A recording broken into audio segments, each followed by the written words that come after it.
So, as I sit down to record this, the date is July the 20th, 2025. It's Sunday. It's been a beautiful day today. It was the concluding day of Grand Prairie Rib Fest. Happy Rib Fest. Happy belated Rib Fest to all who celebrate. And I celebrate. Man, do I ever. And last night was the last UFC fight of Dustin Poirier's career. It was his retirement fight. And as everybody knows at this point, no, unfortunately, he didn't win, which I think is, in one sense, it is kind of a shame. Because Dustin Poirier has just had such a beautiful career in the octagon and out of it.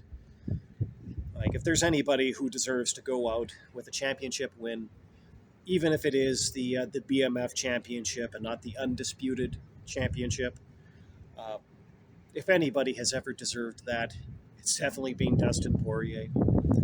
And I'm almost heartbroken that it didn't happen for him, but at the same time, when he's fighting a guy like Max Holloway, there's only so hard that you can cheer for him, because you would have to cheer against Max Holloway. And obviously it is so hard to ever cheer against a guy like Max Holloway. And I think that these guys cumulatively, they both represent all of the best things about this sport, in the octagon and out of it. But I'll have to talk about Max Holloway in that regards, on another day, because today I'm gonna talk about Dustin Poirier. And like I said, just what a beautiful career. And when you look at all of the things that he actually did in his career, it's tough to say if it's disappointing or if it's just surprising that of all the things that he didn't manage to do in his career, the one thing that seems like he never managed to do in his career was actually become an undisputed champion. He did become the interim lightweight champion of the world for a period of time. But eventually he got into a fight with Habib Nurmagomedov, for the undisputed lightweight championship of the world, and he didn't win that. But there are not a lot of people in this sport who can say that they beat Conor McGregor twice. Dustin Poirier beat Conor McGregor twice. One pretty decisively with his own hands, and then, of course, the other one was a stoppage due to injury. But you know what? You've got to be good enough in that cage to actually get that other guy to hurt himself. I think that there is something to be said for that. But I mean, in the record books, it's right there. 2 wins over Conor McGregor. Just the sheer number of just amazing fights that he gave us, win or lose.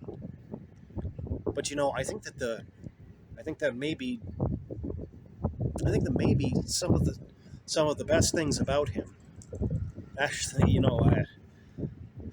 I mean, he's a human being. He's not just a fighter. He's a human being. So we should fully expect that the best things about him were things that happened outside of the cage. And you know what? In the case of Dustin Poirier, we know that for a fact. If you look at everything that he did, all of the good that he did in this world, and is still doing with this world, and hopefully will continue to do in this world with his Good Fight Foundation.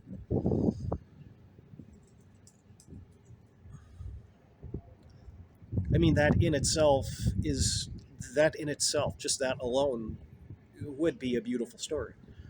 But you also have to consider that all of this happened basically to a guy who, by every means, every measure that you can look at, this is a guy who was an underdog in life. There were a lot of people that didn't really expect very much out of Dustin Poirier, especially right around the time when he went to juvie, when he actually went to juvenile detention as a teenager. And, for sad as it is to say, for a lot of people, that actually something like that, it probably would be it in life. Would not really very go on to do very much. But Dustin Poirier was fortunate enough to already have his wife like in his life at that point, and she just kept sending him these letters, telling him how much that she believed in him. And I didn't see who he gave this interview to, but basically what he said in this interview was that like when he read those letters, he was like, well, this person, this woman believes in me far, far too much for me to quit on myself. And so, even having been dealt, I mean, oh, let's be honest. Let's just be honest and be fair about it. I mean, it is kind of like a card that he dealt to himself in a lot of ways. But for somebody to have that particular hand on the table at that point in life and then still be able to find something, to even if it really was help. It was like a lot of help for him to come back and then go on and do everything that he's done in his life.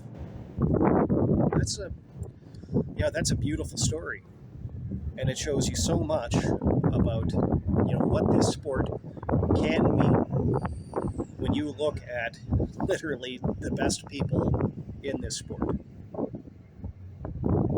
I mean, there's no question about it. The actual worst people in this sport, they have had, they've got a big old fingerprint on the reputation of this sport. And this sport, let's be honest with ourselves, doesn't have the kind of reputation that it could. For sure. And the biggest reason for that is because there aren't enough Dustin Poiriers in this sport. There aren't enough Dustin Poiriers in this sport. There aren't enough Max Holloways in this sport. And now, after last night, there's one fewer. It's not going to be the last that we're going to see of Dustin Poirier. We're definitely going to see more of Dustin Poirier. No question about that.